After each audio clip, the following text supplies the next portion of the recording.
مہک رہی ہے جو خوشبو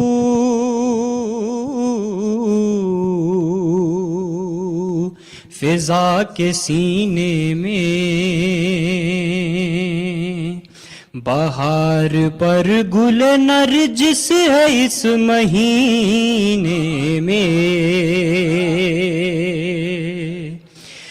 گلے سے غیر کے لیکن کبھی نہیں اتری، گلے سے غیر کے لیکن کبھی نہیں اتری، یہ جھانک لیتی ہے پہلے گلو سے سینے میں، یہ جھانک لیتی ہے پہلے گلو سے سینے میں۔ بر محمد وآل محمد صلوات۔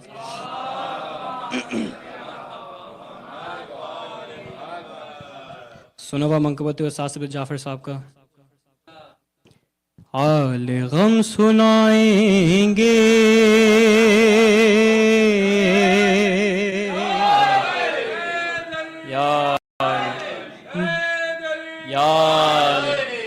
جب امام آئیں گے،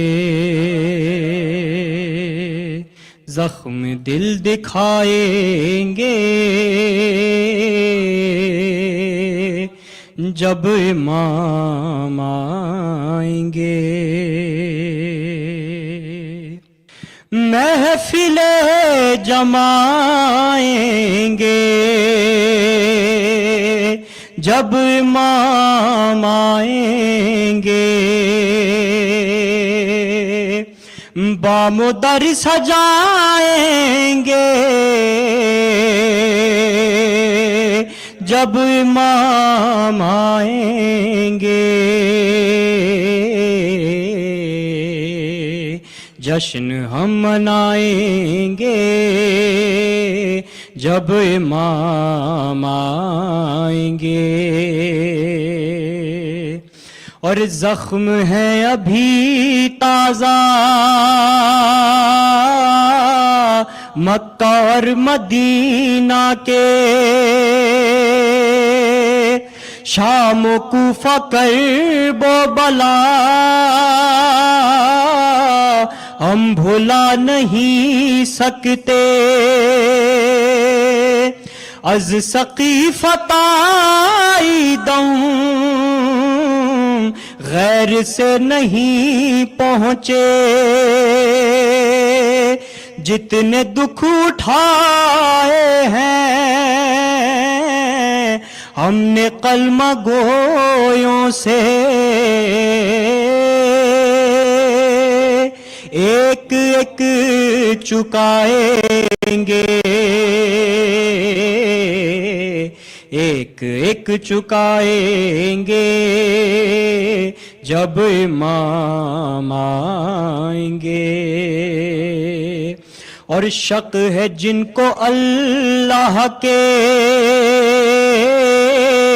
عدل اور عدالت پر، منصب نبوت پر، سیدہ کی عصمت پر، مرتضیٰ کی احمد سے متصل نیابت پر، جن کو شک ہے بارہ پر، باروے کی غیبت پر، سب ہی مار کھائیں گے، سب ہی مار کھائیں گے، جب امام آئیں گے، اور نام پر صحابہ کے کام کافروں جیسے، نام پر صحابہ کے کام فاسقوں جیسے، نام پر صحابہ کے کام منکروں جیسے، نام پر صحابہ کے کام مشرقوں جیسے، سب ہی منہ چرائیں گے، سب ہی منہ چرائیں گے جب امام آئیں گے، اور نعمت شریعت کو بوجھ ہی سمجھتے ہیں، لہب و لعب کی، لہب و لعب ہی کو ہم زندگی سمجھتے ہیں، صاحبان زر کو بڑا آدمی سمجھتے ہیں، تنگ دست مومن کو بس یوں ہی سمجھتے ہیں، کیا مقام پائیں گے، کیا مقام پائیں گے جب امام آئیں گے۔ اللہم صلی علی محمد وآل محمد۔ اور مقطع پیش کرتا ہوں کہ الاجل جو کہتے ہیں آ گئے تو کیا ہوگا، کیا ہے اپنی تیاری پیش ہم کریں گے کیا، سبت جعفر اپنا تو قل یہی ہے سرمایہ، حمد و نعت و سوز و سلام اور منقبت نوحہ، ہم یہی سنائیں گے، ہم یہی سنائیں گے جب امام آئیں گے۔ بر محمد وآل محمد صلوات۔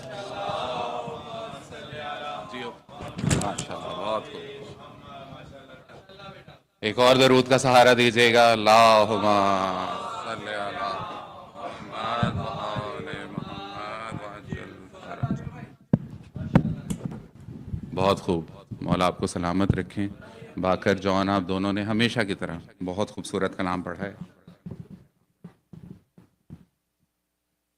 بس اس سلسلے کو آگے بڑھاتے ہوئے صرف 3 اشعار کے ساتھ ہی ہمارے درمیان محترم جناب معظم علی نقوی صاحب موجود ہیں اور ان کو دعوت کلام دیتا ہوں۔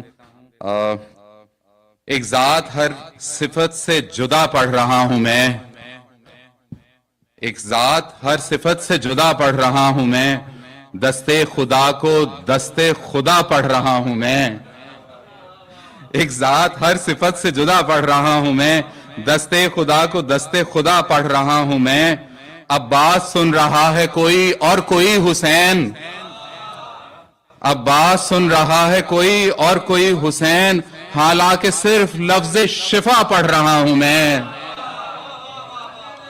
حالانکہ صرف لفظ شفا پڑھ رہا ہوں میں۔ شہریار بھائی شعر سنیے گا، حالانکہ صرف لفظ شفا پڑھ رہا ہوں میں، گر وحدت الوجود سمجھنے کا شوق ہے،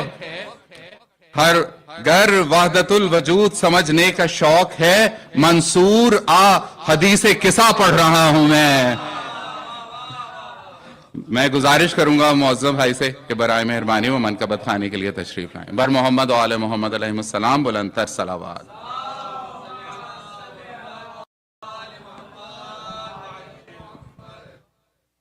بر محمد و آل محمد بلند تر صلوات۔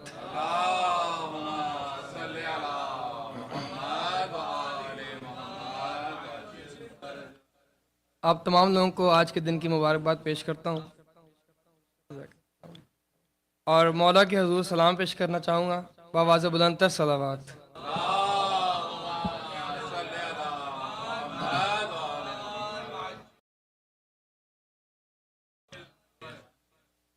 سلام یا امام، سلام یا امام، سلام یا امام، سلام یا امام۔ بس یہی صدا ہے صبح و شام، اے میرے امام، اے میرے امام، اے میرے امام، اے میرے امام۔ آپ پر درود اور سلام،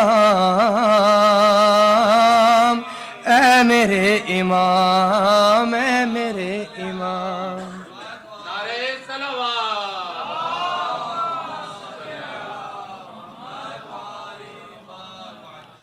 آ رہے ہیں آپ، چل رہی ہے یہ خبر،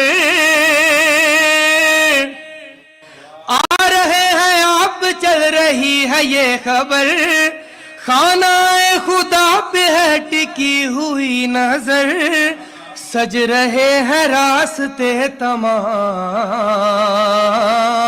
اے میرے امام، اے میرے امام، اے میرے امام، اے میرے امام۔ ہر نفس تجھے میرا سلام عرض ہے،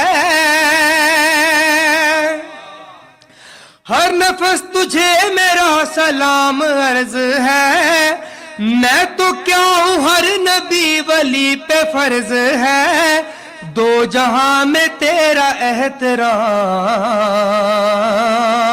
اے میرے امام، اے میرے امام، اے میرے امام، اے میرے امام۔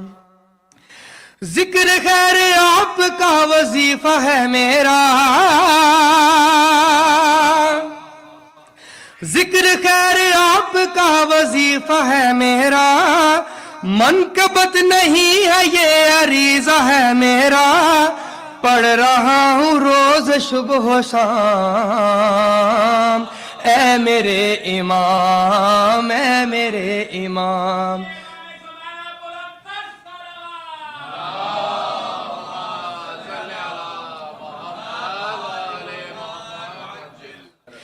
اس لیے تمہارا انتظار ہے شدید،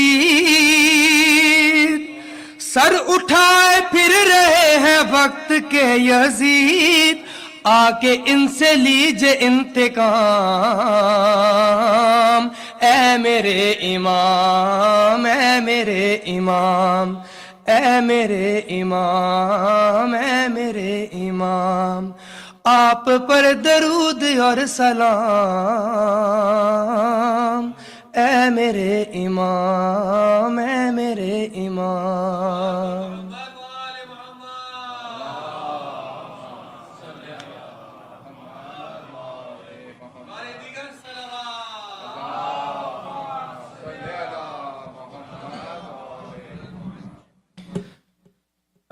دوسرا کلام شبان کے حوالے سے آپ لوگوں کی سماعتوں کی نظر کرتا چلوں، اور اس کلام میں کوشش کی ہے تمام ہستیاں جو اس شبان میں جن کا نزول ہوا، ظہور ہوا، تمام کی تعریف بیان کیجیے بآواز بلند تر صلوات۔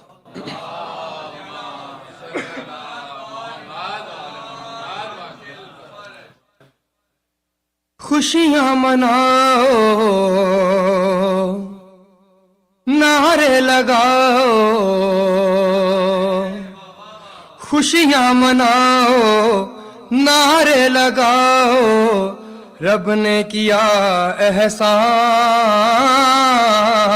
آ گیا شعبان، آ گیا شعبان، آ گیا شعبان، آ گیا شعبان، لے لے کر خوش قسمت دامن میں، لے کر خوش قسمت دامن میں، عصمت کے قرآن آ گیا شعبان، آ گیا شعبان، صلی اللہ علیہ یا زینب، نبیوں ولیوں کا سرخم ہے، یعنی یہ شعبان یکم ہے، نبیوں ولیوں کا سرخم ہے، یعنی یہ شعبان یکم ہے، بی بی زینب کی عظمت پر، بی بی زینب کی عظمت پر سارا جہاں قربان، آ گیا شعبان، آ گیا شعبان، آ گیا شعبان، مولا حسین مولا، امت مسلم جانے ساری، کلمہ ہے پہچان ہماری، امت مسلم جانے ساری، کلمہ ہے پہچان ہماری، 3 شعبان کو رب نے بھیجی، 3 شعبان کو رب نے بھیجی، کلمے کی پہچان، آ گیا شعبان، آ گیا شعبان، آ گیا شعبان، حیدر کے آقاس کی آمد، 4 کو ہے عباس کی آمد، حیدر کے آقاس کی آمد، 4 کو ہے عباس کی آمد، آیا ہے توحید خدا کے، آیا ہے توحید خدا کے، پردوں کا نگہبان، آ گیا شعبان، آ گیا شعبان،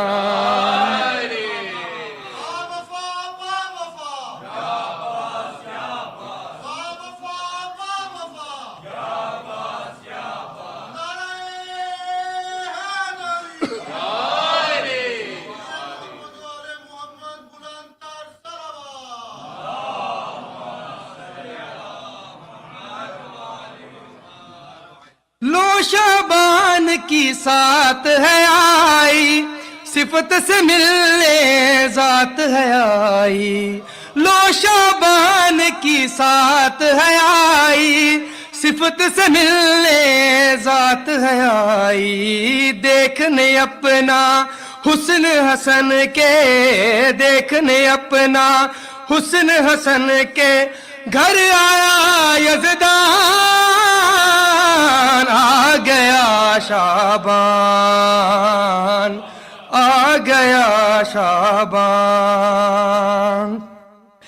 اتری ہے تصویر پیمبر، حسن بھی بولا اللہ اکبر، اتری ہے تصویر پیمبر، حسن بھی بولا اللہ اکبر، حسن یوسف کی خالق ہے، حسن یوسف کی خالق ہے، اکبر کی مسکان،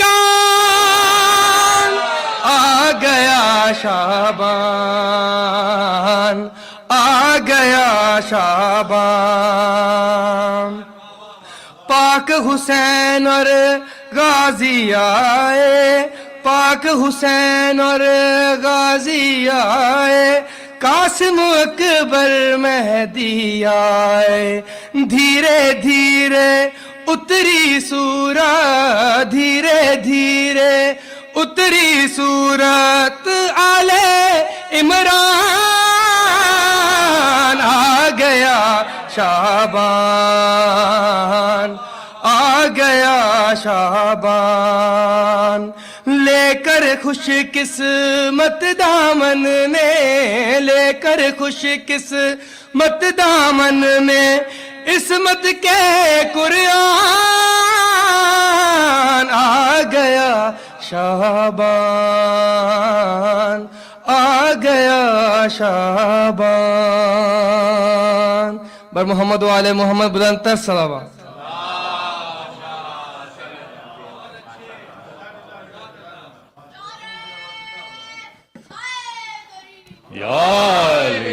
Jazakallah, Jazakallah.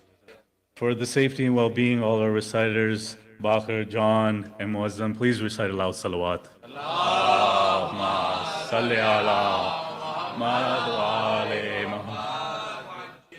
I'd like to wish you all a very warm Mubarak on this night of the birth of our Imam.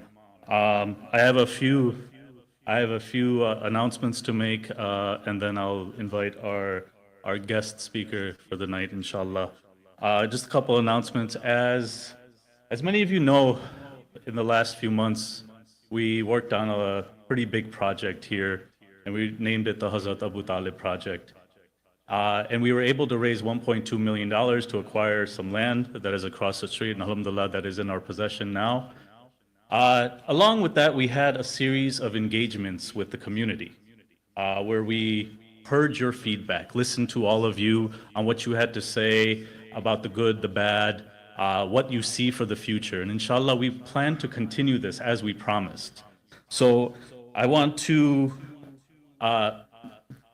give you a series of dates that inshallah we're going to be doing these engagements. The first one will be inshallah on February 21st. This is going to be targeted towards the seniors. So inshallah, February 21st from 6 p.m. to 8 p.m., we'll be doing an engagement with the seniors of our community to see what their needs are, what their feedback is, and be able to engage on a deeper level. And inshallah, we're going to do the same throughout a few nights during Ramadan with middle schoolers and their parents. We're going to do it with high schoolers, undergrads and graduates, and inshallah anyone who's under 30 and then the ages of 30 through 51, and we'll announce these dates. These will be taking place on weekends right after Dua Iftitah during Ramadan, so please look out for those dates. One more announcement, inshallah, on March 7th, you might have seen an announcement go out about a technology boot camp. Inshallah, this is going to be a great way for everyone to come, and it's an all-night thing after iftar to Sadi, inshallah, where we'll have experts in the field talking about anything from AI, cybersecurity, cloud computing, agile project management, and all these high-demand skills that will be beneficent for the communities. If you would like to register for that, the QR code is on the website, and you can register for that. Can I get a loud salawat?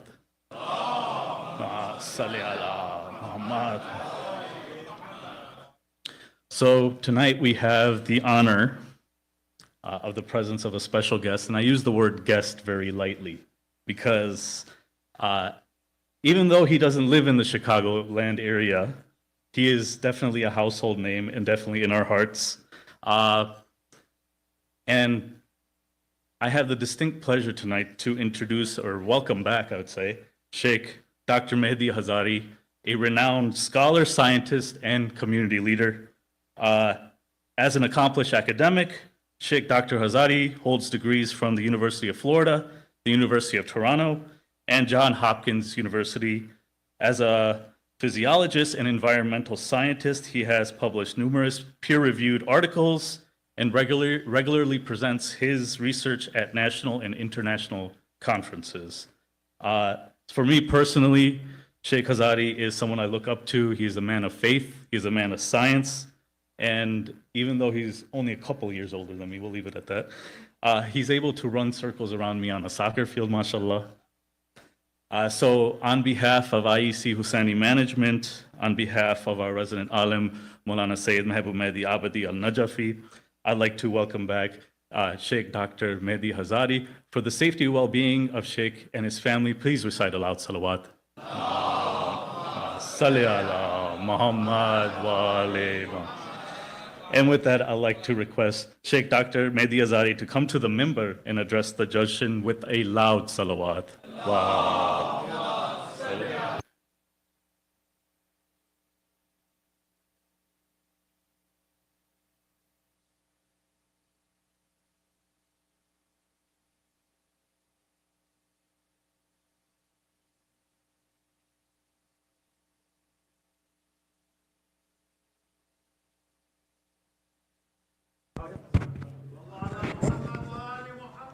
اللهم صل على محمد وآل محمد.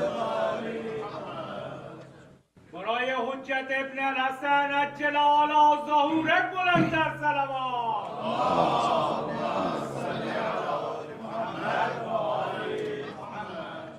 So let's get one thing pretty clear from the beginning. Sean, you don't have to turn around. Go do your work, whatever you have to do. We use the word renowned when it comes to me very lightly, okay? So people throw that word around, definitely doesn't apply too well. Regardless, it is my distinct honor and my distinct privilege to be here. Samahat al-Sayyid, thank you for the invitation to IEC, for all of you. I feel like every time I come back, I see the center and I think, I'm back home. Alhamdulillah Rabbil Alameen. And this is all of your generosity and your kindness that you put up with me, and you constantly invite me back. So I thank you deeply from the bottom of my heart. Let us begin with Surah Al-Fatiha. Bismillah ar-Rahman ar-Rahim. Alhamdulillah.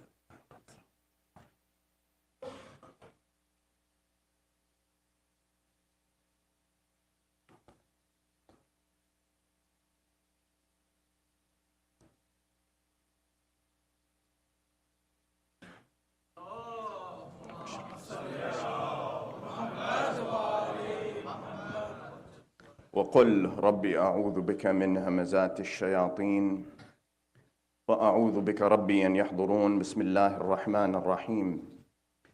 الحمد لله الذي أنزل القرآن الكريم والفرقان الحكيم على النبي الحليم الذي هو على خلق عظيم وجعله الدليل على خير سبيل وكتابا فيه تفصيل وبيان وتحصيل ظاهره أنيق وباطنه عميق لا تحصى عجائبه ولا تبلى غرائبه.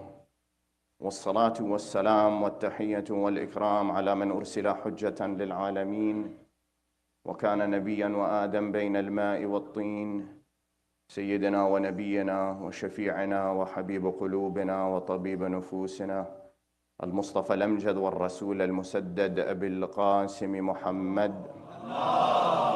اللهم صل على محمد وعلى أهل بيته الطيبين الطاهرين المعصومين الغرر الميامين الذين أذهب الله عنهم الرجس وطهرهم تطهيرا.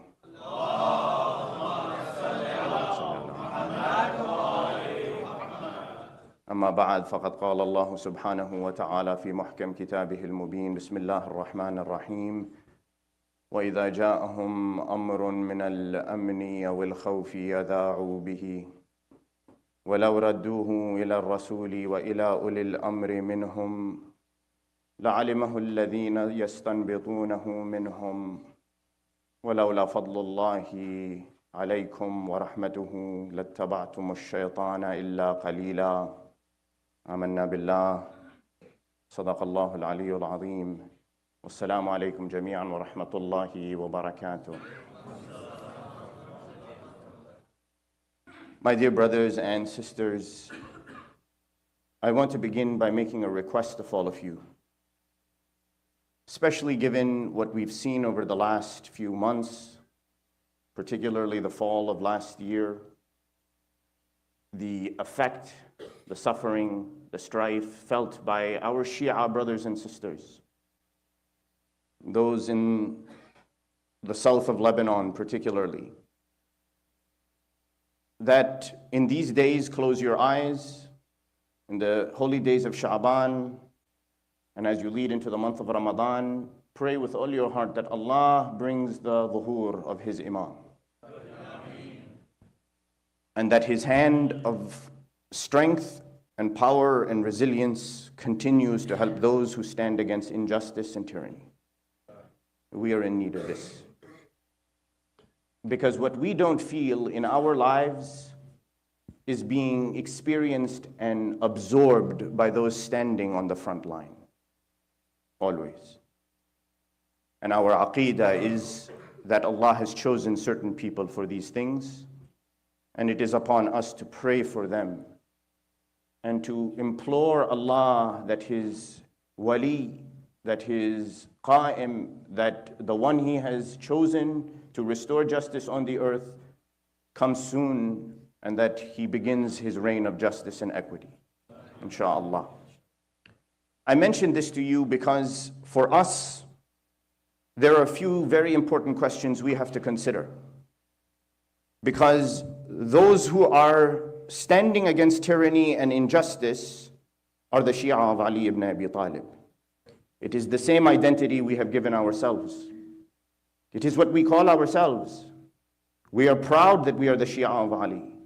Yet we have to ask ourselves the one very important question.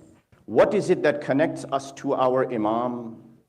And what is it that makes us believe what we believe in? I'm not saying what do you believe.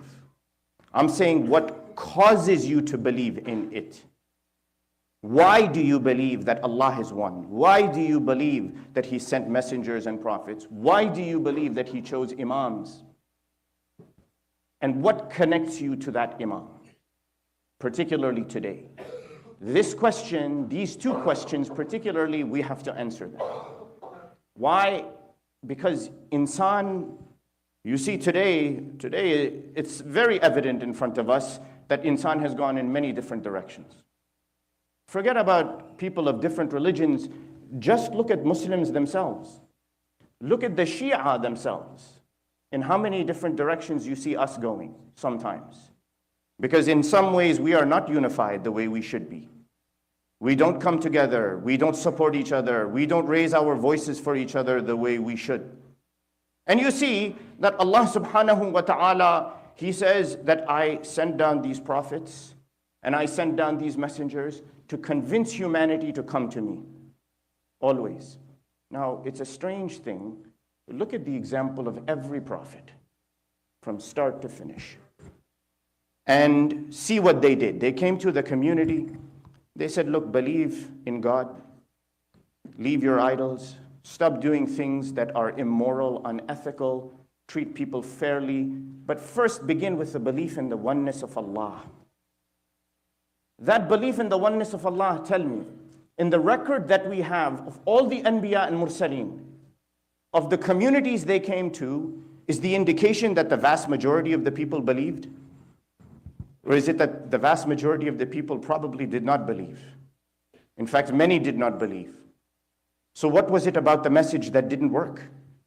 Someone can say this, that the messengers came, the Anbiya came, they gave the message. Why did people not believe? Maybe sometimes even, look at is the nature of human beings, that they collect information, they process that information, and they keep trying to come to some conclusion. Is this the truth or is this not the truth? And I will explain this point to you a little later. You will see that this is human nature. The very basic of human nature is this quality that I just described to you. So people came, the messenger, the Nabi, he came, he said to them, look, believe in one Allah. They said, why should we believe? He said, because these idols you are worshiping is made out of rock, stone. You can break it with an axe. If you put food in front of it, it's not going to eat it. If you throw it on the ground, it's not going to stop and fight against you. Doesn't matter. You move it where you want to move it. It's inanimate. Why are you worshiping? Worship the one who has created everything, who is supreme in power. They said, okay, we'll consider that, but we still don't believe. Then what did he say? He says, no, Allah, the one, He has created the whole universe. Believe in that. This is okay. That makes more sense to us. Maybe we believe a little more, 10 more %. Then the Nabi, he says, okay. The Rasul, he says, okay, Allah has given me permission that I'm going to come and I'm going to put my hand in my pocket, and when I take it out, it will be full of light. White and full of light. Or I'm going to throw my staff and the staff is going to become a serpent. Or I'm going to go and touch the blind, and the blind, by the permission of Allah, will be able to see.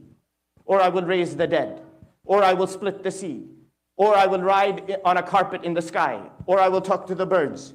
Then when the people start to see these miracles happening in front of them, extraordinary feats, what happens to them? Suddenly what was uncertain, what they doubted, now what happens? Becomes belief, no?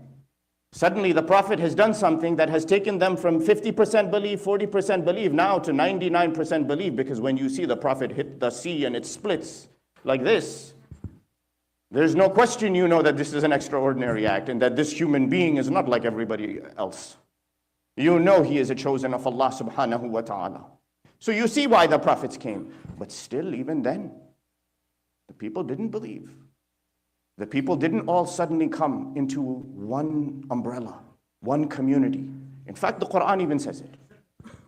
The Quran describes. What does it say? كَانَ النَّاسُ أُمَّةً وَاحِدَةً فَبَعَثَ اللَّهُ النَّبِيِّينَ مُبَشِّرِينَ وَمُنذِرِينَ وَأَنزَلَ مَعَهُمُ الْكِتَابَ بِالْحَقِّ لِيَحْكُمَ بَيْنَ النَّاسِ فِيمَا اخْتَلَفُوا فِيهِ. Allah says the people were one.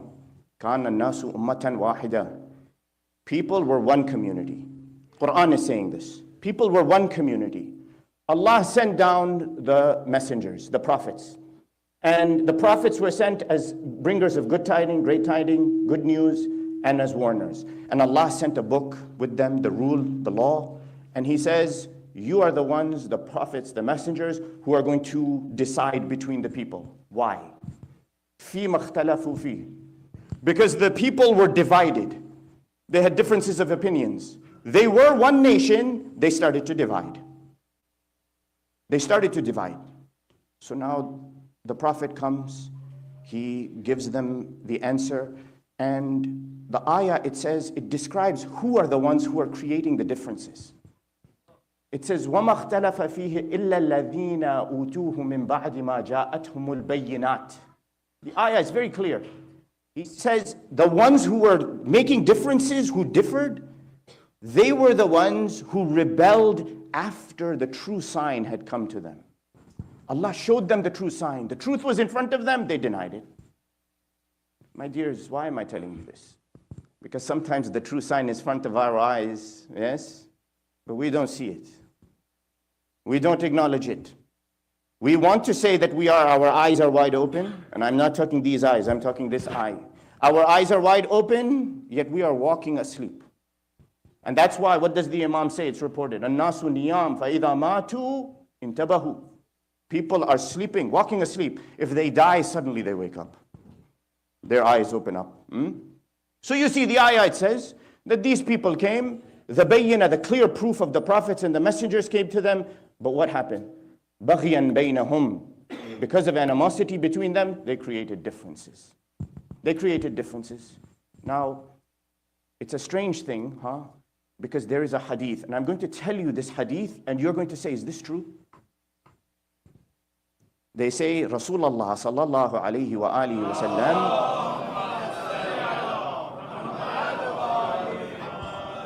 it is reported that our Nabi, he says, اختلاف أمتي رحمة. اختلاف أمتي رحمة. The division in my community is a mercy. Subhanallah. Subhanallah. So now one day somebody comes to Imam al-Sadiq and Allahumma salli ala Muhammad. And he says, Ya ibn Rasulillah, your grandfather said, اختلاف أمتي رحمة. The division in my community or the differences in my community are a source of mercy. It is a mercy for us. Does that mean that if they were to all be unified and agree with each other, that it would be a calamity? Logic. That's logic. Should I move it up? Mail, your hearing's going, man. What's happening?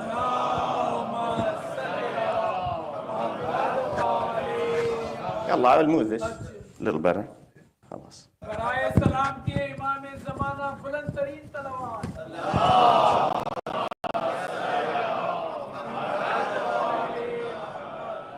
So the companion, he comes, he says, Ya ibn Rasulillah, if the communities were to come together, your community was to come together and be unified, does that mean it would be a calamity? Imam, he says, no, that's not the answer. That's not what this means.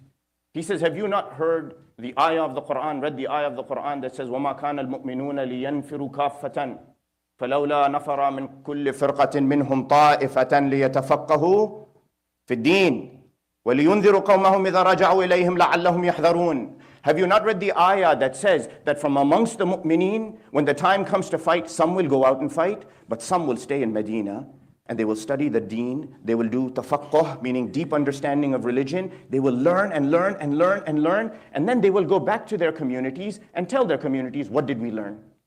Imam, he says, the meaning of Rasulullah's hadith, or what he said, that ikhtilaf ummati rahma, the differences in my community are a mercy, is that when they have differences, they will come back to Rasulullah and they will ask Rasulullah, what is the answer to our differences? And he will explain it to them. Not that they will create their own answers. They will go back to Ahl al-Dhikr. They will go back to the one who Allah has chosen. That's why the first ayah I recited for you, the ayah, and I am quoting a lot of ayat, but I am asking you to bear with me. Because the beauty of the Quran is in its connectivity, in how it connects. The ayah and Imam are saying, go back to Rasulullah. Why? To remove your differences. And the ayah of the Holy Quran, it says, وَإِذَا جَاءَهُمْ أَمْرٌ مِّنَ الْأَمْنِ وَالْخَوْفِ أَذَاعُوا بِهِ. If an event happens to them in Medina, Allah is describing the people of Medina, that if an event happens, whether it's due to safety, due to fear, due to some threat, they immediately start to act on their own and they announce everything. The ayah says, وَلَوْ رَدُّوهُ إِلَى الرَّسُولِ وَإِلَى أُولِي الْأَمْرِ مِنْهُمْ لَعَلِمَهُ الَّذِينَ يَسْتَنْبِطُونَهُ مِنْهُمْ. He says, if only they had gone back to Rasulullah, rather than going and doing what they think, but he doesn't stop. Look at the Quran, Ya Allah, Ya Allah. He says, not only did they go back to Rasulullah, wa ulil amri minhum. From amongst them there is ulil amr. Go back to them, لَعَلِمَهُ الَّذِينَ يَسْتَنْبِطُونَهُ. The ones who have the ability to describe and explain the circumstances the way they are would have told them what is the truth. Now look what Allah says next. He says, وَلَوْلَا فَضْلُ اللَّهِ عَلَيْكُمْ وَرَحْمَتُهُ لَاتَّبَعْتُمُ الشَّيْطَانَ إِلَّا قَلِيلًا. He says, if it was not for Allah's grace upon you, His fadl, and if it was not for Allah's mercy upon you, he says, you would have all followed the shaitan except for some of you. When somebody asked Al-Imam Al-Baqir alayhi salatu was salam, Allahumma salli ala Muhammad, that this fadl of Allah, this rahmah of Allah, ibn Rasulillah, what is it? This grace, this mercy of Allah that saves humanity from being the followers of shaitan. Imam Al-Baqir, he says, the fadl is Muhammad and the rahmah is Ali ibn Abi Talib.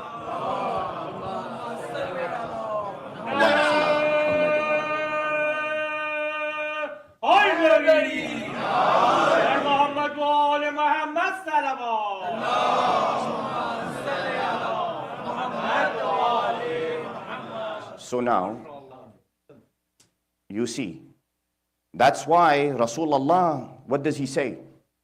He says, Al-Nujum amanun li ummati min al-gharaq. He says, the stars are a safety. They protect my ummah, my community from drowning. And he says, wa ahlu bayti amanun li ummati min al-ikhtilaf. He says, my ahl al-bayt, my family, they are the safety net, they are the protection for my ummah from breaking apart and dividing. As long as there is any unity in the ummah, it is because of who? Al-Muhammad, the Ahl al-Bayt. Is the words of Rasulullah sallallahu alayhi wa alihi wa sallam. Allahumma salli ala Muhammad. So now, you see the arguments come out. And I have a habit of going and reading those people who are the Mu'anideen, the Nawasib, those people who come out and look for anything that they can find an objection to the Shia. And this is where we have to know our own aqeedah, and that's why I asked the question that we should know why we believe what we believe. Not what we believe, why we believe in it. And so now, if we believe in this, And imamat, my dears, is our banner. We believe in one Allah, they believe in one Allah. We believe in Rasulullah, they believe in Rasulullah. And I'm not saying they like they are not us. We are all Muslim. Don't get me wrong. I'm making a point. We believe in imamat the way we believe in imamat, they do not. That is a clear fact. And so if there's any difference, this is where the difference comes. So now they come and they say, look, when your 11th Imam, Al-Askari alayhi salatu was salam,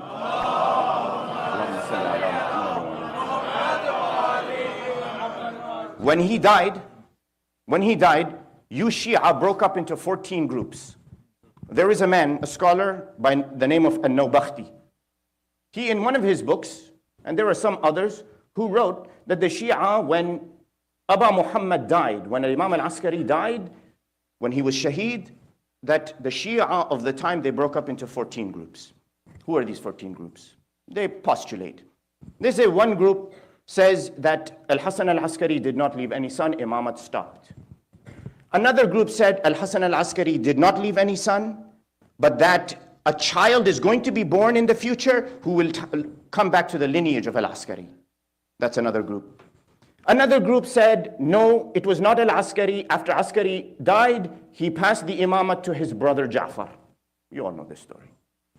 Another said, no, it was not Al-Askari who made Ja'far the son of Ali al-Hadi the next Imam, the 12th Imam. It was Ali al-Hadi, his father, who said, my son Hassan al-Askari will be the 11th, my son Ja'far will be the 12th. Some believe this. There were some who said, no, there is a slave woman who married Al-Hasan al-Askari, but she has not become pregnant. She will become pregnant at the end of time and she will have a child, and that child will be the 12th Imam. An-Nawbakhti is proposing all of these theories, all of these theories are coming about. Now all of these theories, I'm going to answer it one way and I will move forward from this. My dears, all of these theories have come. Tell me, how many people believe in the Imamah of Ja'far ibn Ali? Nobody believes in the Imamah of Ja'far ibn Ali. There's nobody today. They don't exist. How many people believe that Imam Mahdi was never born, that he will be born at the end of time?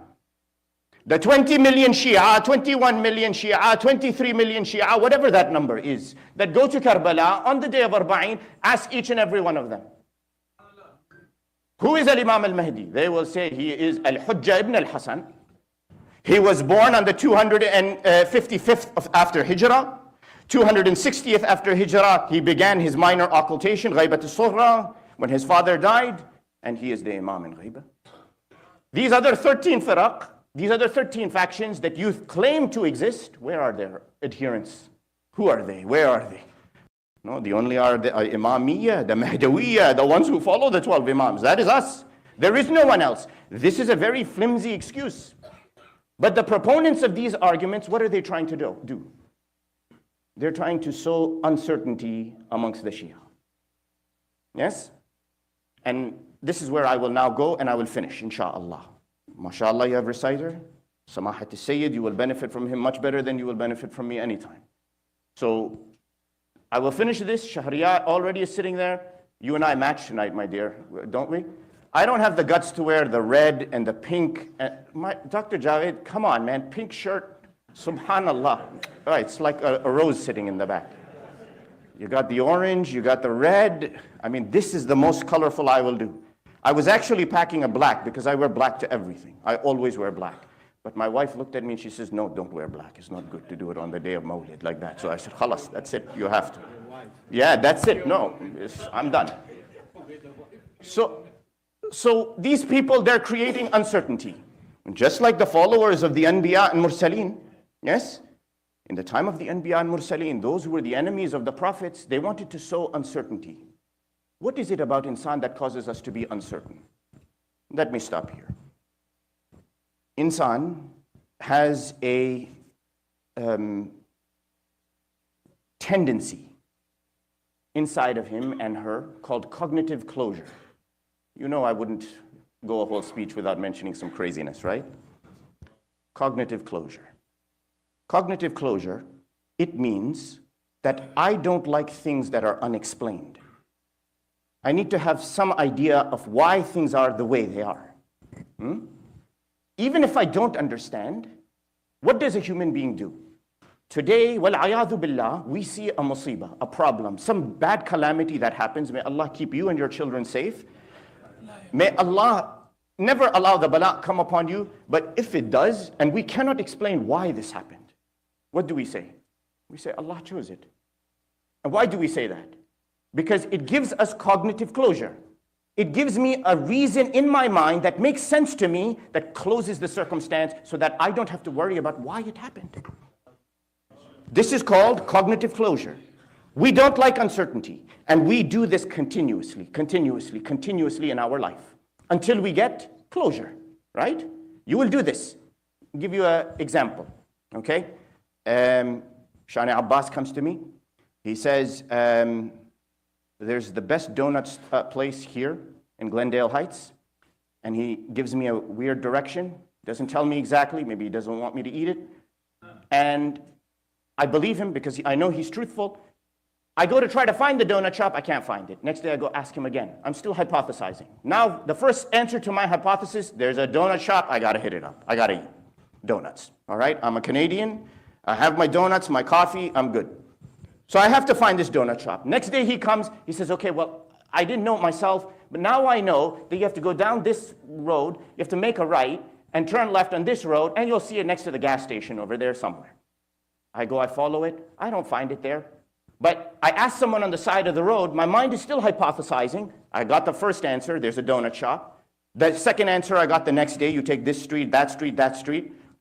I still haven't gotten the answer. Now I go and ask someone, turns out it's the owner of the donut shop. He's in the gas station, filling up his car. He says, oh, that's my donut shop. Come, I'll lead you right to it. I will drive, you follow right behind me. And I will take you right to my donut shop. I formed the hypothesis 3 days ago. It took me 3 days to get to that donut shop. I gave you a very silly example, absolutely boneheaded example. No? But tell me, we don't do this in our lives? Where we are constantly hypothesizing about things until we have a certain answer and a certain solution for it. It's human nature, cognitive closure. And when you don't get closure, what do? You become worried, you become uncertain, you have shak inside of you. You start to grasp onto things that probably are not true, may not be true. And that's why Quran always is saying, go back to Rasulullah, go back to Ahl al-Bayt, go back constantly to these who are there standing in front of you. Yes? Not only that, now also see how insan is affected. Okay? They did a study. They brought a manager in for a company. They said, look, you're going to rate such and such employee, but we're not going to tell the employee you're rating him. Okay, managers do this. It's called job appraisal. I have it done myself in my job. They say it's all a test. They tell the manager, you're going to rate the employee. Then we're not going to tell the employee what the rating is, but you have to rate the employee based on certain qualities. So the manager will say, okay, what are the qualities? The qualities are, he's lazy, the employee is lazy, he's ineffective, doesn't communicate properly, does not show up on time, does not work well in his team, and then at the same time, he's smart, he applies his skills, he doesn't waste resources, he talks nicely to his subordinates, he works on the weekends and does extra time. These things, in this order, they give him the list, the manager. 5 qualities that are bad: lazy, ineffective, doesn't communicate, doesn't do his job properly, etc. And then 5 good qualities. And they say, give us your response, your appraisal. Guess what the appraisal is? More often than not, it's bad. It's weak. And you know what happens? They do it again, they do it in a different circumstance, but they put the 5 good qualities before the 5 bad qualities. Now they say, he's smart, he's effective, he's a good communicator, and then they put 5 bad qualities. Guess what the appraisal is like? It's good, it's better. You know why? Because insan has primacy inside. He sees the first set of information that he receives and automatically thinks, this is correct. Why? Because that first piece of information did what? Removed uncertainty. Got rid of your uncertainty, right? And you caught on to it immediately. And so more often than not, you go on that first piece of information that catches your eye. You use it immediately. So now what do? They go to these same managers, give them the same metric, 5 bad qualities, 5 good qualities, but they tell them that, look, your appraisal of this employee is going to be used down the road for our regional team, and it's going to be shared, and we're going to use it to improve the process of the company and do better and produce better product and better customer relations, and it's going to have lots and lots of good effect. Guess what happens to their appraisal when they're thinking about the akhirah? The appraisal becomes fair. The appraisal they find becomes exactly what the employee deserves. Why? Because they are looking at the akhirah. This is human nature, I'm telling you. A study done on regular people, not Muslim, not have anything to do with deen. But now they did another thing. They do the same thing. They say, here's the appraisal form. You're going to fill it out. You're going to check it off the boxes. You're going to write your notes. You've got 3 minutes to do it. 3 minutes only. And after 3 minutes, we're going to take the paper from you. You have no longer. Guess what happens? They go back to primacy. They go back to focusing on the 5 things they saw first, and the 5 things that came later, they ignored it. Because they felt crunched for time. Why did they feel this? Because the crunch for time made them feel what? Uncertain. This is insan's nature. This is who we are. And this is why we have to know what we believe in. And that's why, this last part I will say, and I will finish. What the other arguments that come against us should make us stronger, my dears. The argument is that Allah sent the Anbiya, the Mursaleen, as a lutf on insan. Allah's lutf, His kindness on insan, is that He gave a guide. The prophets are this. The messengers are this. And we believe our Imam is this. Is it not? So the argument comes that you Shia Ithna Ashari, you say that your Imam is a lutf. Your 12th Imam is a lutf, but he's not here. He's not here. You don't see him. He's not present. And you see Shias are dying. You see Shias are fighting against each other, disagreeing with each other. One center cannot agree with another center. One person won't go to this center because of this, because his marja is a different person, and etc. They use these arguments. And they say, how do you say that your Imam, 12th Imam, is a lutf for you, is a kindness for you, and this is happening to you? So I ask you, what's our argument? What is our answer? Well, the answer is in the Quran, my dears. Remember the ayah I told you? وَمَا اخْتَلَفُوا فِيهِ إِلَّا مِن بَعْدِ مَا جَاءَتْهُمُ الْبَيِّنَاتُ بَغْيًا بَيْنَهُمْ. The ayah, it said people were all one community. Prophets came. They had the book to decide between their differences. And yet, what happened? That the ones who had differences and created divisions, they had already seen the bayyinat. They had seen the signs already and they went astray. Take the example of Nabi Isa alayhi salatu wassalam. Nabi Isa alayhi salatu wassalam, what does the ayah say about him? He says, قَدْ جِئْتُكُمْ بِالْحِكْمَةِ وَلِأُبَيِّنَ لَكُمْ بَعْضَ الَّذِي تَخْتَلِفُونَ فِيهِ. The ayah says it. Isa alayhi salam, he says, I have come to you with wisdom. Nabi Isa alayhi salam, he says, I'm coming to you with wisdom. And I have come to clarify, لِأُبَيِّنَ. Same word as bayyinat. I have come to clarify for you what? بَعْضَ الَّذِي تَخْتَلِفُونَ فِيهِ. He says, I have come to clarify everything for you. Is that what the ayah said? That's not what it said. It said, بَعْضَ الَّذِي. Some of what you have differenced in. Not all. Not all. Why? My dears, let me ask you this. How many of the billions of Muslims that there are in the world who have the capacity to go to the Kaaba today? All of them?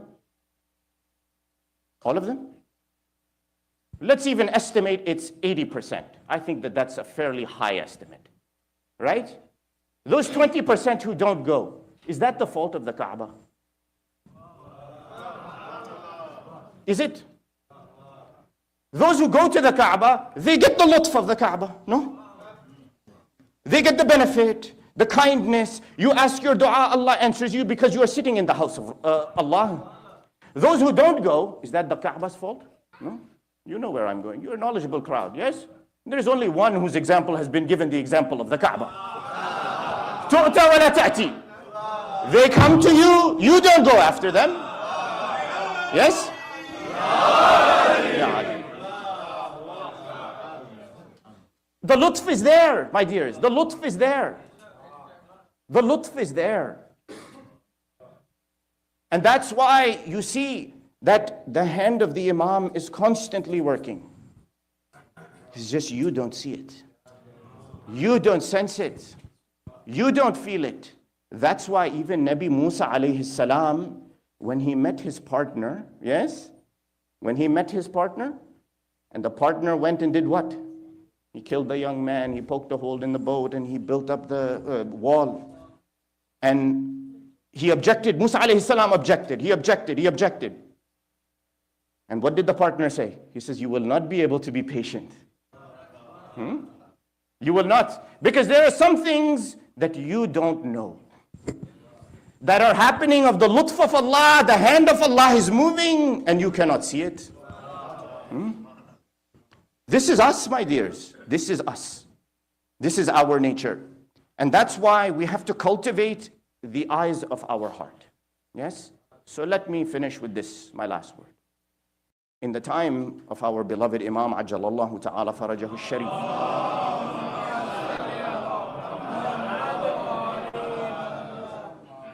there was a man named Ahmad ibn Ishaq.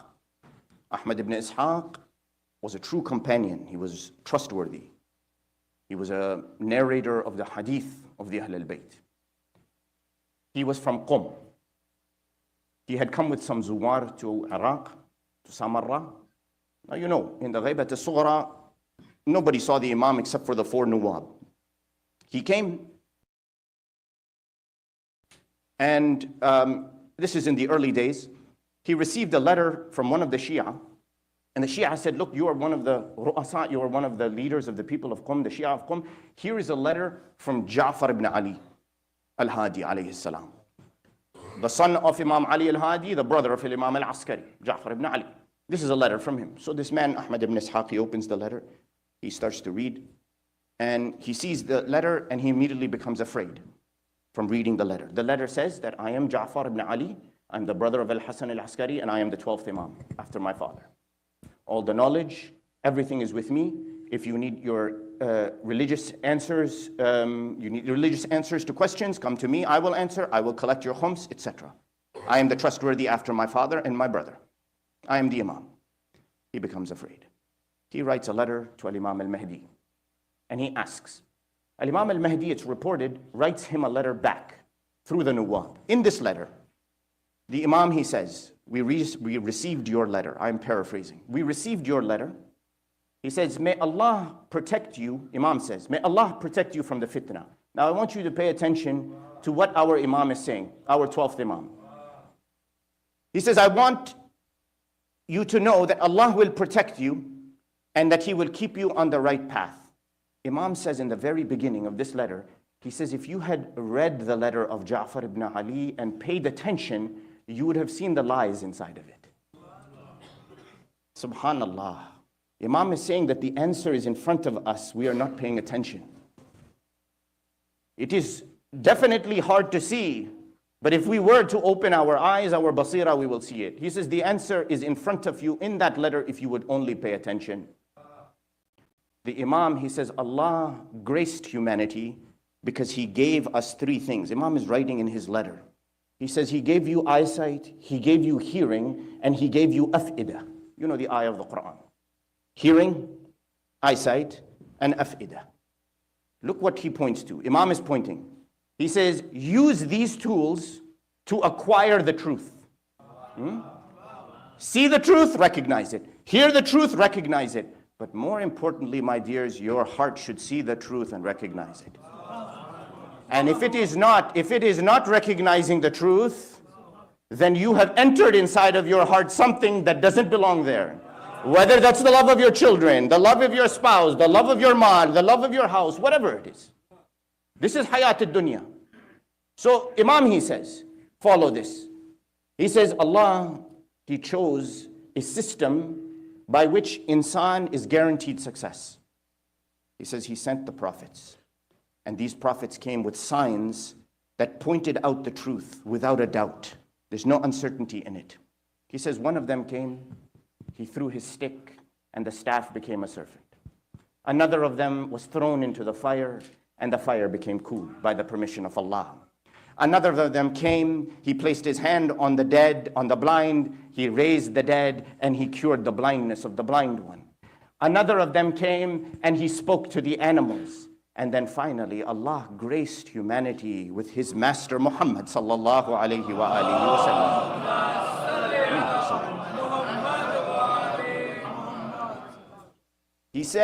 He says, he came, he fulfilled his task, and then he was graced and was given the blessing of being reunited with his Creator, but not before he appointed his brother as his successor. And he chose this brother as his successor to point towards the truth. And not only point toward the truth, but to ensure humanity that in any moment of doubt, that there will always be a guide sitting there waiting to help. It is up to them to identify. He says, no, that this man who has sent you this letter, he's talking about his uncle, not some stranger, his uncle. He says, this man who has sent you a letter is a liar, a fabricator. He has fabricated what he says he can do. Now what Imam says, he says, ask him if he can produce the proofs of what he claims he can do. Ask him if he can do exactly what he is claiming he can do, that he can answer the questions that he proclaims he is able to answer. He says, test him to make sure that he is at the status that he has asked people to decidedly call him towards. This letter is to us, my dears. This letter is to us. We must test every set of knowledge we consume. We must test every circumstance around us to ensure, is this exactly what our 12th Imam has brought us to? Don't just consume any information given to you. Because the minute you have done that, what have you done? The lutf of Allah will be there circling around you, and you will not even know that it is there. And this is our state. This is exactly our state. And that's why Amir al-Mu'mineen Ali ibn Abi Talib alayhi salatu wassalam,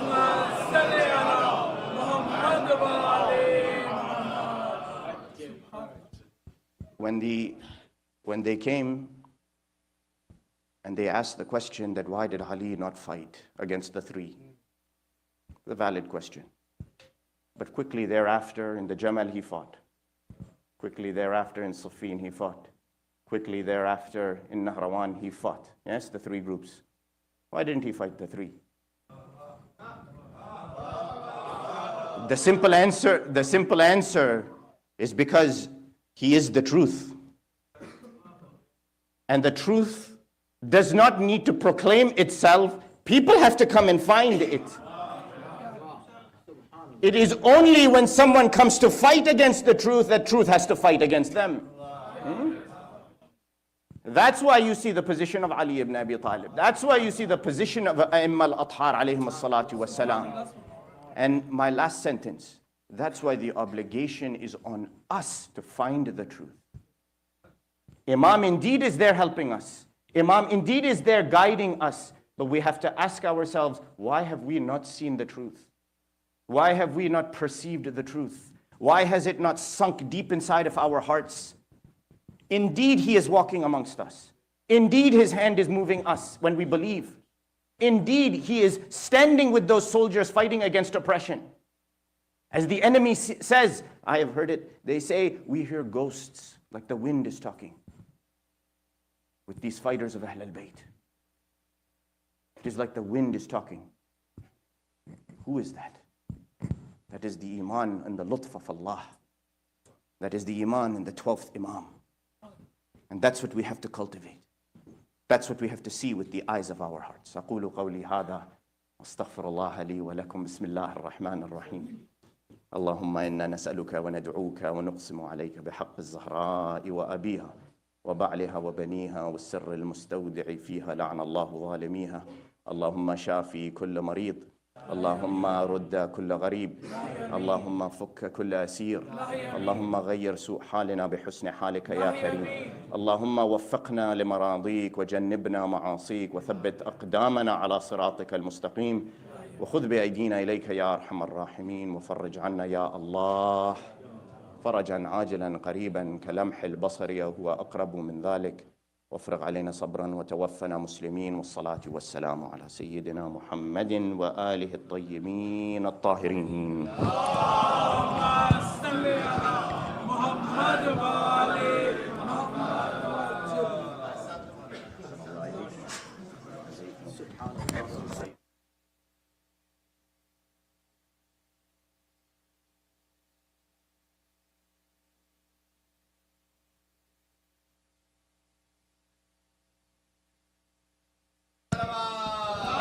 Allahumma salli ala Muhammad wa ala Muhammad wa ajal faraj.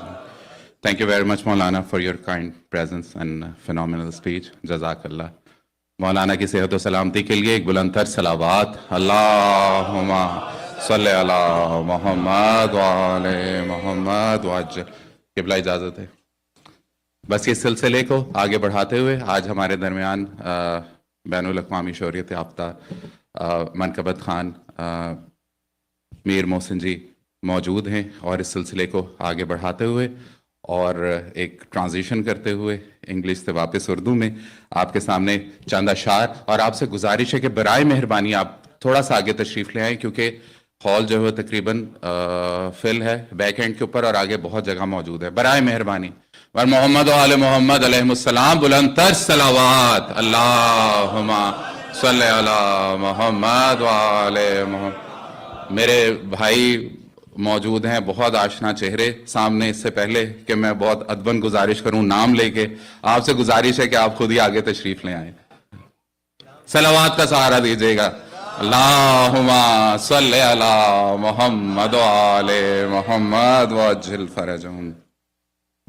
Hasnain Akbar साहब के अशार, और बस मैं बिल्कुल हायल नहीं होऊंगा. मोहसिन साहब मौजूद हैं यहाँ पे, ये मुसलसल सफ़र में अभी ये डेलस से तशरीफ़ लाए, और उसके अलावा भी मुख्तलिफ स्टेट्स में जो है वो ये माशाल्लाह ये फ़राइज़ अंजाम दे रहे हैं. इस इबादत में शाबान के जो मुख्तलिफ जश्न इनका इनकाद जो है किया जा रहा है पूरे अमेरिका में. तो इंशाल्लाह बस उनको सुनते हैं. हसनैन अकबर साहब के अशार कि दीद के कशकोल में दीदार का सिक्का नहीं, दीद के कशकोल में दीदार का सिक्का नहीं, मुंतजिर आंखों का लेकिन हौसला टूटा नहीं. तीरगी का जोर कुछ दिन और रहना है अभी, तीरगी का जोर कुछ दिन और रहना है अभी, इस सदी के नाम का सूरज अभी निकला नहीं, इस सदी के नाम का सूरज अभी निकला नहीं.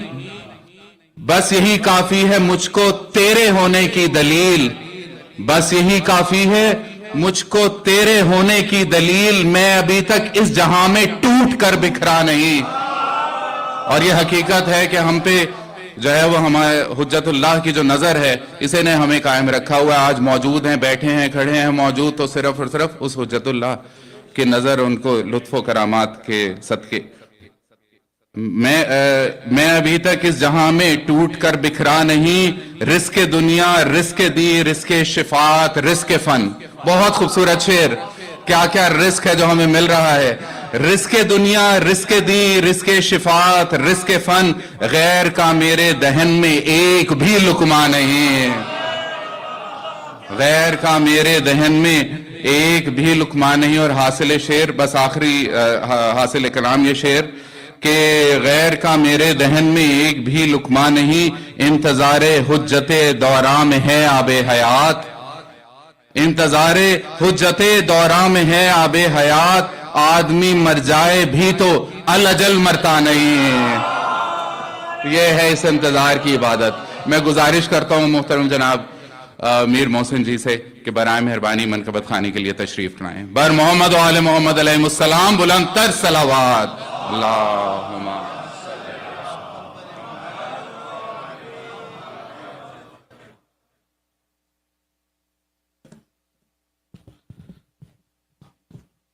اچھا جی، اتنی ہی بلند صلوات پڑھ دیجئے بآواز بلند نعرہ صلوات.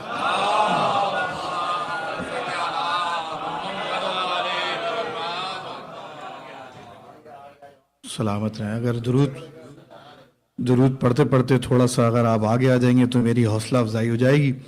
ایک دفعہ مل جل کے صلوات پڑھ دیجئے بآواز بلند نعرہ صلوات.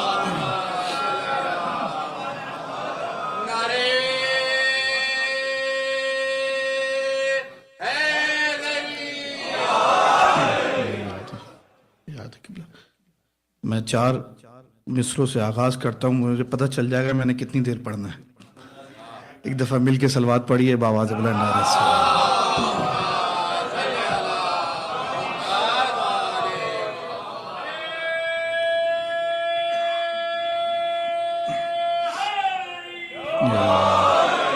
سرکار آپ سب کی اجازت ہے 4 مصرے سماعت فرمائیے گا.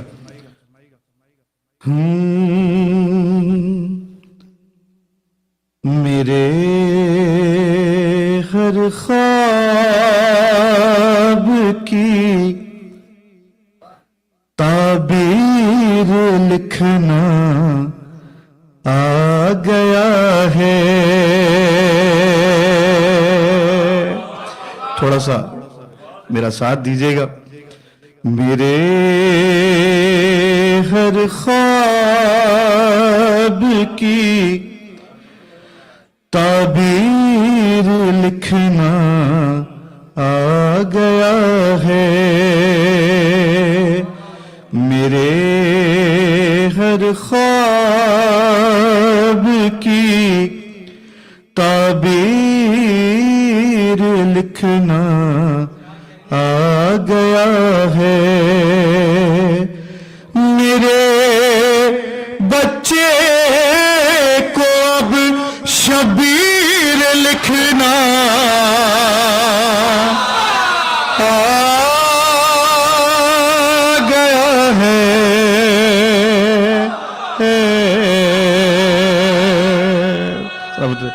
اس کی اگر آواز تھوڑی سی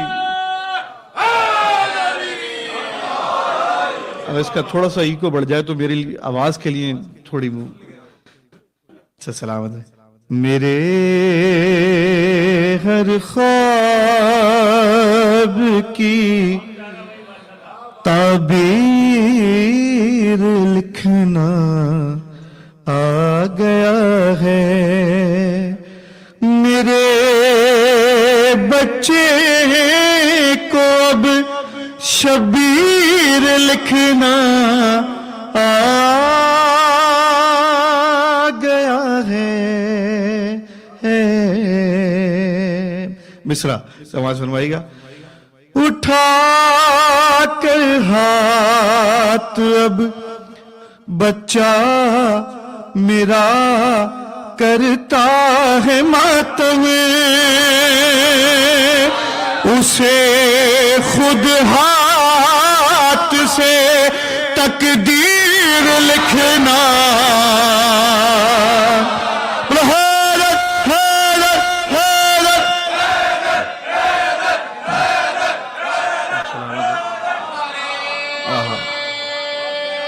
آپ سلامت اسے زندہ باد بھائی. ارے بالکل پائے گا. سب مل کے سب جل کے دونوں ہاتھ بلند کر کے پھیپھڑے بڑے کر کے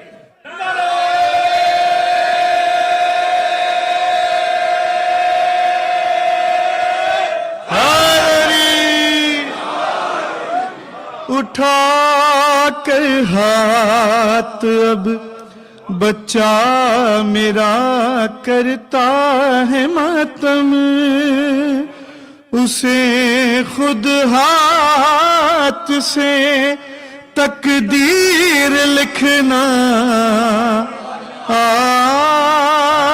گیا ہے.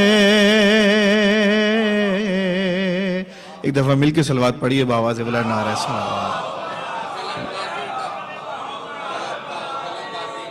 یار وہ میرے پاس لکھا نہیں تھا، مجھے 4 مصرے یاد آ رہے تھے. کم سن بچے یہاں تشریف فرمائے اور 4 مصرے. قبلہ ہم بہرحال ہر مجلس میں اور محفل میں یہ کہتے ہیں کہ چھوٹے چھوٹے بچے جو آتے ہیں ان کی سوچ تبدیل ہو جاتی ہے ذکر حسین میں آ کے. جب یہ اپنے والدین سے کچھ مانگتے ہیں تو کیا ضد کرتے ہیں سماعت فرمائیں.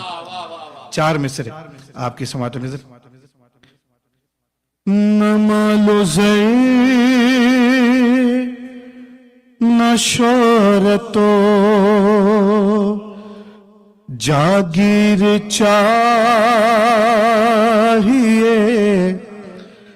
مجھ کو دعائے مادر شبیر چاہیے.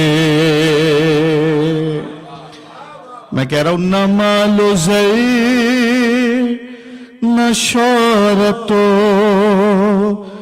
جاگیر چاہیے مجھ کو دعائے مادر شبیر چاہیے. مصرع چوتھا. اور خون بڑھ گیا میرے بیٹے نے جب کہا, اور خون بڑھ گیا میرے بیٹے نے جب کہا, اور خون بڑھ گیا میرے بیٹے نے جب کہا, بابا کھلونے رہنے دے زنجیر چاہیے.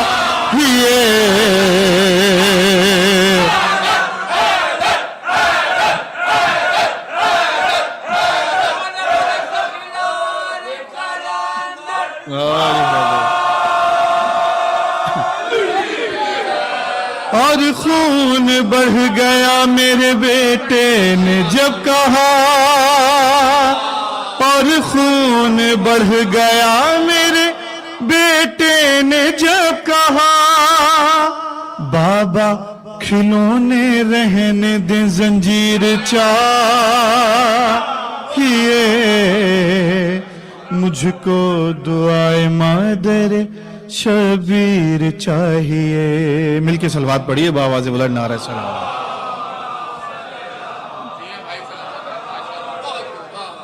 سرکار آج کی محفل جس ہستی سے منسوب ہے ان کا ذکر کرتے ہیں, پھر اس کے بعد چند فرمائشیں بھائیوں کی طرف سے, پھر آخر میں شکریہ ادا کریں گے. پھر مولانا تشریف فرما ہے قبلہ کعبہ, وہ دعا کرائیں گے سب کے حق میں. چند مصرے آپ کی سماعتوں کی نظر. ایک دفعہ مل جل کے صلوات پڑھ دیجئے بآواز بلند نعرہ سلام.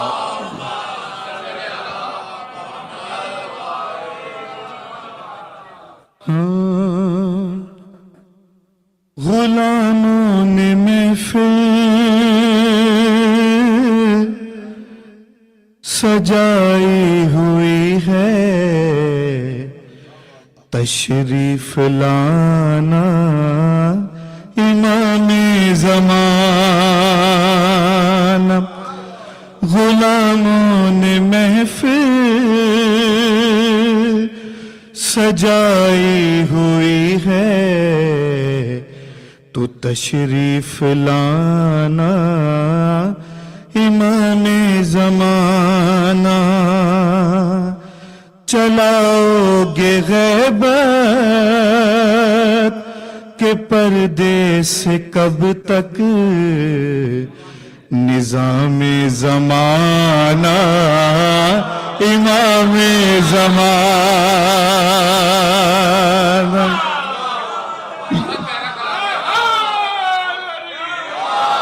سرکار یہ ورد بھی ہے, آپ میرے مل کے ساتھ پڑھیں. امام زمانہ امام زمانہ امام زمانہ. اس سے بھی بلند پڑھیں. امام زمانہ امام زمانہ. سرکار آزادار کی خواہش دیکھیں کیسی ہے. امام زمانہ امام زمانہ. ہماری تمنا ہے اس عید پر جب, ہماری تمنا ہے اس عید پر جب, حرم میں نماز जमात खड़ी हो, अरे हटा करे इमामे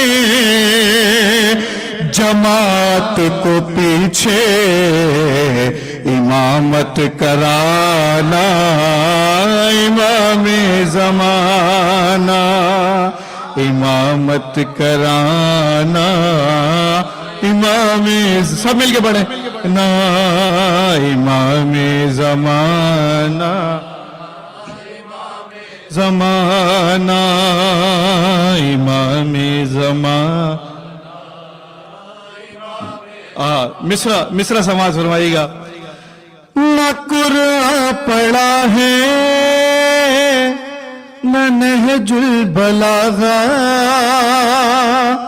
हमें क्या तारुफ अलियो खुदा का, तुमाना तो नहजुल बलागा के खुतबों से कुरान पढ़ाना इमामे ज़माना, इमामे ज़माना। सब मिलके पढ़ें और विर्द है इमामे ज़माना, इमामे ज़माना।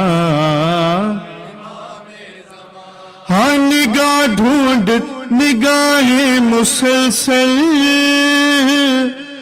तुम्हें ढूंढती हैं, कभी ज़ायरों में कभी हाजियों में, जो पर्दे पड़े हैं निगाहों पे मेरी, खुदा रा हटाना इमामे ज़माना, इमामे ज़माना, इमामे ज़माना, इमामे ज़माना ना इमामे ज़माना।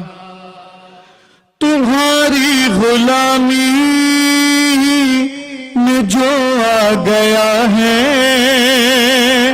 निगाहों में उसकी खुदा ही खुदा है, किसी हाल में भी वो होता नहीं है गुलामे ज़माना, इमामे ज़माना, इमामे ज़माना,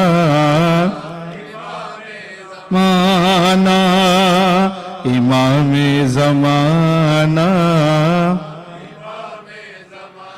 ना इमामे ज़माना।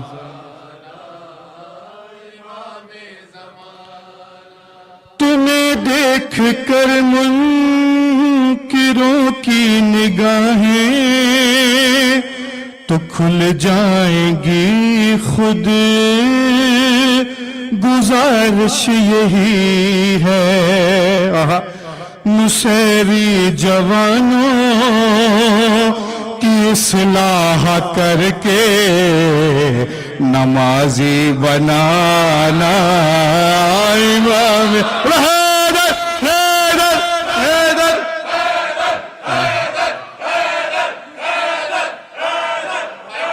नमाजी बनाना इमामे ज़माना, इमामे ज़माना, इमामे ज़माना। तुम्हें देख कर मुनकिरों की निगाहें तो खुल जाएंगी खुद, गुजारिश यही है अरे नुसैरी जवानों की इस्लाह करके नमाजी बनाना इमामे ज़माना।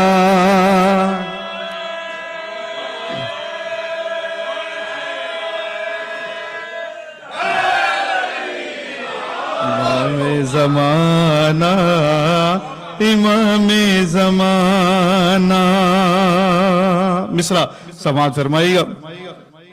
امام زمانہ امام زمانہ میں دوں گا وہاں پر عقیدت کا دھرنا. آئے ہائے ہائے آئے ہائے آئے ہائے. میں دوں گا وہاں پر عقیدت کا دھرنا.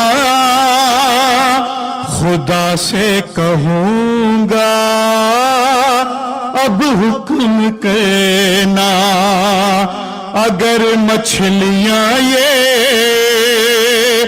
بتا دیں گی مجھ کو تمہارا ٹھکانہ. امام زمانہ امام زمانہ.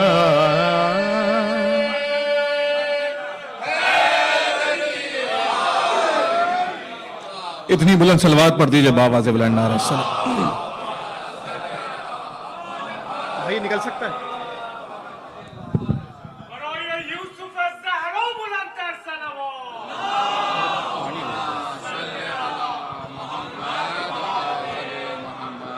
اتنی بلند صلوات پڑھ دیجئے بابا سے بلند نعرہ الصلوات. سرکار وقت ہو جائے مجھے بتا دیجئے گا. مجھے 15 سے 20 منٹ مجھے ہو گئے, لیکن مجھے پتا ہے کہ زیادہ آپ کی زحمت کے لیے مجھے عائل نہیں ہونا کہ رحمت بننی ہے, زحمت نہیں بننی. مصر سماعت فرمائے گا. اس کی ردیف ہے سمیٹ کے. اب آج کی شب آپ نے جو جو سمیٹنا ہے سمیٹ لیجیے گا. ایک دفعہ مل کے صلوات پڑھیے بابا سے بلند نعرہ السلام. مصرع سماعت فرمائیے گا. سمیٹ کے ذہن میں رکھیے گا. میں پڑھتا ہوں جلدی جلدی. حر نے وہیں پہ رکھ دیا خیمہ سمیٹ کے. کیا بات ہے, کیا بات ہے. زندہ باد زندہ باد زندہ باد زندہ باد. کہ حر نے وہیں پہ رکھ دیا خیمہ سمیٹ کے. پھر پتہ اس کے بعد کیا گیا ہے کہ دنیا کے منہ پہ مار دی دنیا سمیٹ کے.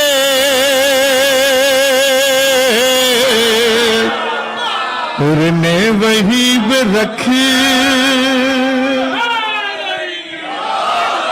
دیا خیمہ سمیٹ کے.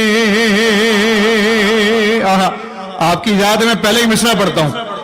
یہ میں نے بعد میں پڑھنا تھا, لیکن آپ کا جوش دیکھے میرا دل چاہ رہا ہے میں پہلا مصرع پڑھوں. سمیٹ کے. بالکل حقیقت بات ہے. قبلہ میں یہاں دونوں ہستیاں تشریف فرما ہیں, ہمارے سر کا تاج ہیں, یہ میری بات کی تائید کریں گے. مصرع سماعت فرمائیے گا. سمیٹ کے کہ تیرا کرم نماز پہ ورنہ ہے حسین. ارے امت نے رکھ دیا تھا مصلی سمیٹ کے.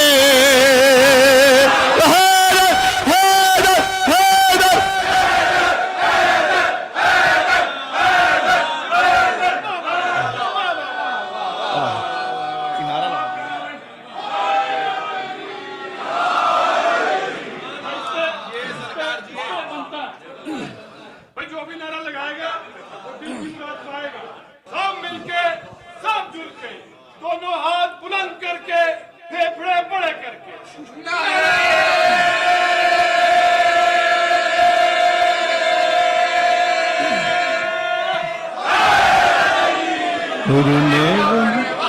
خیمہ سمیٹ کے. دور پڑے مل کے بابا سے بلند نعرہ السلام. خیمہ سمیٹ کے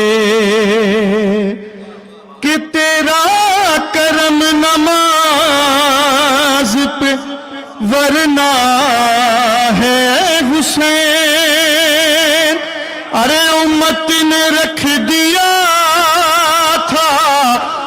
مسلح سمیٹ کے حر نے وہیں پہ رکھ دیا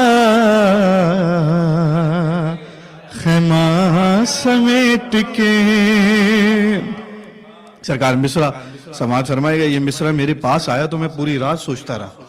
مصرع آپ کی سماعت میں ذہن میں رکھیے گا. سمیٹ کے کہ مریم کو کیا ملے گا یہی سوچتا ہوں میں. آزا خانہ کس سائٹ پر ہے؟ کہ مریم کو کیا ملے گا یہی سوچتا ہوں میں. ارے سب مرتبہ تو لے گئی فضا سمیٹ کے.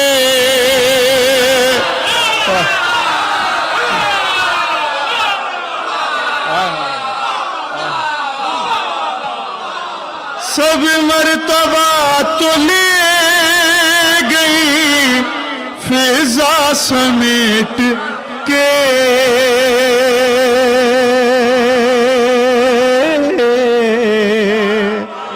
حر نے وہیں پہ رکھ دیا خیمہ سمیٹ کے. میں آہستہ سے مصرع پڑھتا ہوں لیکن آپ نے آہستہ سے نہیں سننا. میں آہستہ سے پڑھتا ہوں، آپ نے آہستہ سے نہیں سننا. سمیٹ کے قبلہ مصرع سماعت فرمائیے گا. جناب ابو الفضل کے ماننے والے سارے علم بردار تشریف فرمائیں. یہ 2 ہاتھ جو امانت ہیں یہ جناب ابو الفضل کی امانت ہے. مصرع آپ کی سماعت ہوئی نظر. اس کو بلند کریں بھلے کٹ جائیں پرواہ نہیں ہے. مصرع سماعت فرمائیے. سمیٹ کے کہ جنگل کی آگ سی یہ خبر پھیلنے لگی. کیا دریا کو لے گیا کوئی پیاسا سمیٹ کے.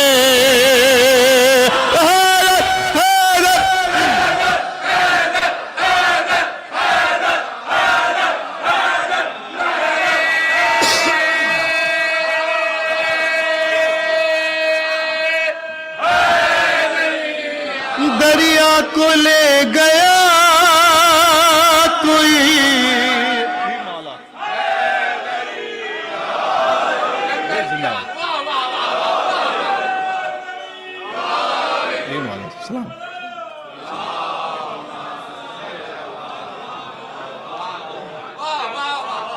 دریا کو لے گیا کوئی پیاسا سمیٹ کے. حر نے وہیں پہ رکھ دیا خیمہ سمیٹ کے. آپ جی سلامت رہیں. 9 لاکھ کا لشکر سامنے ہے. مولا حسین مولا عباس کے لیے کیا کہہ رہے ہیں؟ آہا میدان میں آگے کیا کہہ رہے ہیں مولا حسین سماعت فرمائیے گا. جو کوئی نہیں کر سکتا وہ ابو الفضل کرتے ہیں. آہا آہا سماعت فرمائے گا جہاں تک آواز جا رہی ہے بھائی جان. سمیٹ کے کیا کہہ رہے ہیں امام حسین مولا عباس کے لیے کہ مشکیزہ اس کو بھرنا تھا ورنہ علی کا شیر. ارے لشکر پہ پھینک دیتا وہ دریا سمیٹ کے.